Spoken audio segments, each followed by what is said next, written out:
রাজধানীর ব্যস্ততম বাণিজ্যিক এলাকা গুলিস্তান, যে ফুটপাত একটু আগেও ছিল কেনাবেচায় মুখর, হঠাৎই সেখানে বুলডোজারের গর্জন। ভেঙে গেল শত শত ক্ষুদ্র ব্যবসায়ীর স্বপ্ন।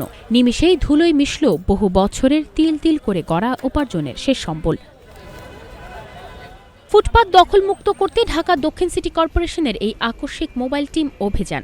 ম্যাজিস্ট্রেটের নির্দেশে একে একে উচ্ছেদ করা হয় অস্থায়ী সব দোকানপাট। এটা এস্টাবলিশ হয়েছে বিগত 17 বছর যাবত। এটা তো এস্টাবলিশ হয়েছে 17 বছর যে দলের প্রত্যেকটা দলে তাদের ক্ষমতা মানে তাদের নিয়ন্ত্রণ রেখে তাদেরকে বসানো হয়েছে।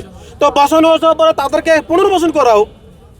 আজকে 6 লক্ষ পরিবার মানে কি 6 লক্ষ পরিবার মানে কি এক একটা পরিবার যদি 5 জন করে থাকে, এবার 30 লক্ষ পরিবার আজকে পেটে বসায় দিয়েছে। এটা তো আমি এটাকে গ্রহণযোগ্য মনে করবো না। এটা তারেক রহমানের হ্যাভে প্ল্যান মনে করি না। আমি মনে করি আমি যদি মনে করি তারেক রহমানের একটা প্ল্যান মনে করি, তবে মনে করি এদেশে গরিব মানুষের একটা পেটে লাথি দেওয়া হয়েছে। এদেশে জনমানুষের কিচ্ছু করা হচ্ছে না। এরকম অবৈধ স্থাপনা ঢাকা শহরে হাজার হাজার আছে, ওগুলো তো হচ্ছে না। অধিকাংশ ব্যবসায়ীর অভিযোগ, কোনো পূর্ব ঘোষণা বা পুনর্বাসনের ব্যবস্থা ছাড়াই এই অভিযান চালানো হয়েছে। জীবিকার একমাত্র উৎস হারিয়ে এখন দিশেহারা কয়েকশো পরিবার। অন্যদিকে প্রশাসনের পক্ষ থেকে দাবি স্পষ্ট, জনস্বার্থে এমন কঠোর অবস্থান।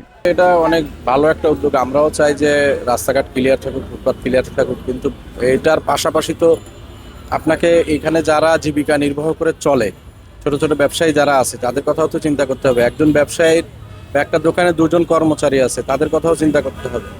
আমাদের উঠায় দেন বা উচ্ছেদ করেন, যেটাই করেন সবই ঠিক আছে, এটা অবৈধ। সরকারি জায়গায় আমরা দোকান করে খাচ্ছি, এটা অবৈধ। এখন এতগুলো একটা জনগোষ্ঠী একবারে উচ্ছেদ করে দেওয়ায় এই তাদের সংসার কিভাবে চলে, তাদের জীবিকা নির্বাহ কিভাবে হবে, এটাও তো চিন্তা করতে হবে আপনাকে। একদিকে নগর শৃঙ্খলা ফেরানোর চেষ্টা, অন্যদিকে শত শত মানুষের জীবিকা হারানোর বেদনা। শৃঙ্খলা আর বেঁচে থাকার এই অসম লড়াইয়ে ভারসাম্য কবে আসবে? সংশ্লিষ্ট কর্তৃপক্ষ কি পারবে এদের জন্য স্থায়ী কোনো সমাধান দিতে?